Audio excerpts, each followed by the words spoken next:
Hate Change is easily the most exciting rap duo, rap group I've come across in some time, to be quite honest with you.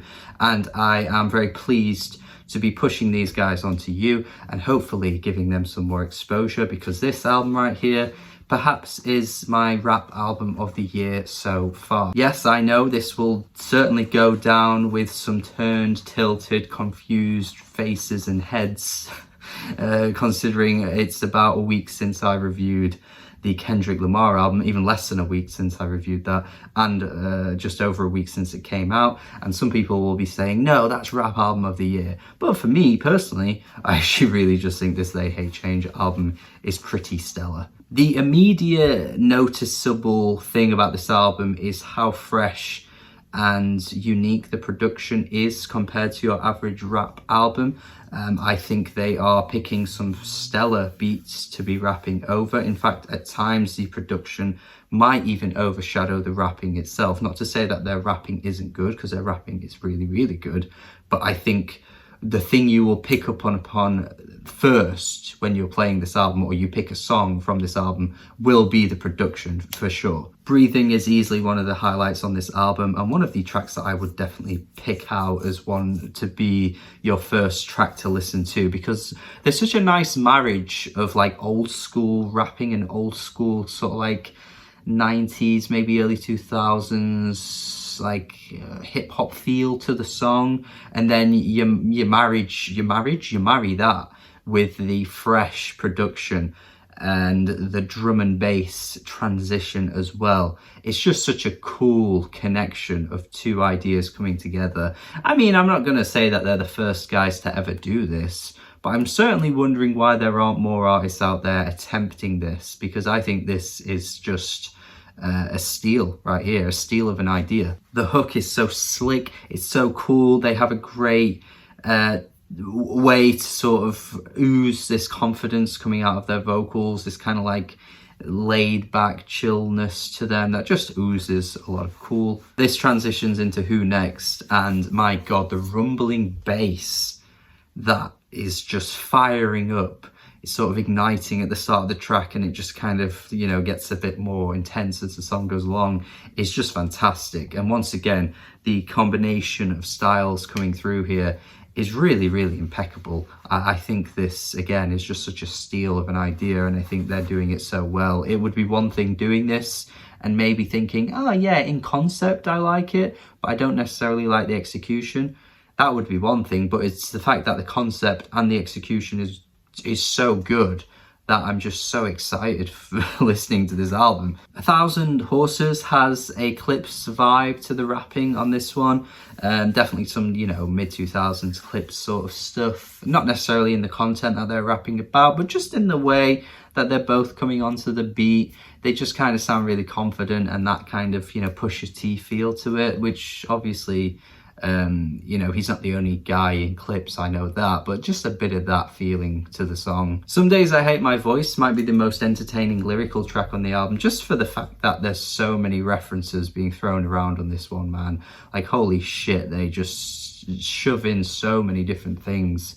And there's even that one point on the track where they say, some days I have an S upon my chest, which I'm wondering if is meant to be some kind of injury reserve reference.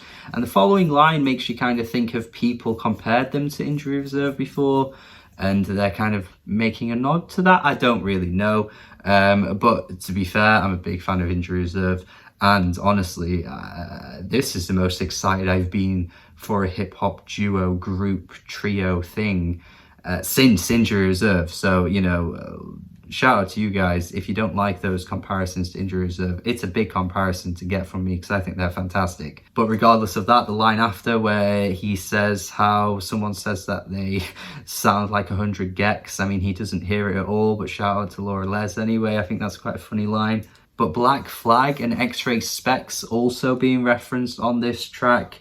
Like, what rappers out there are referencing these bands? Like, where is this coming from? There's even a song titled X-Ray Spex on this very album too. They flow over this beat so immaculately. Like, this is the best rapping on the album, I think. X-Ray Spex, I mean. Not for the lyrical content, 'cause I will say, as a sort of side note, they could probably you know, do with maybe tidying up the lyrics in future albums, because I wouldn't necessarily say lyrically they're dropping the most amazing bars, but I think they're sort of emphasizing how good they can rap in terms of their flows and stuff, because I think this track emphasizes that really well, even if the lyrical content doesn't quite match the level of greatness of how the beat sounds. But not really a major complaint, because I think the track is fantastic anyway. Perm, I think, is really good too. This is a track that emphasizes the beat more than anything else. There isn't really any rapping on this one. It reminds me of some SCJ, actually. SCJ is an unsung hero in the Bandcamp world. And I've got to wonder, is there awareness of one another here? Maybe they do know each other as exist, because there is a Bandcamp reference on one of the tracks on this album too.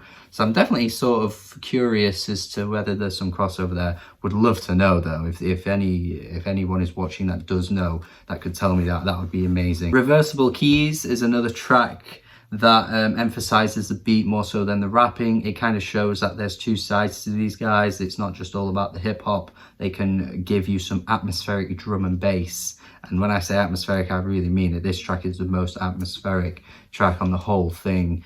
It sounds really, really good. And then there's the final track, which has a feature from DJ Gay-Z. Yes, that's right, Gay-Z, not Jay-Z, Gay-Z, which is the funniest name for an artist I've heard since Katy Perry, and that was a feature on the Come and Have a Go album from a few years back. These names, man, these are getting better and better.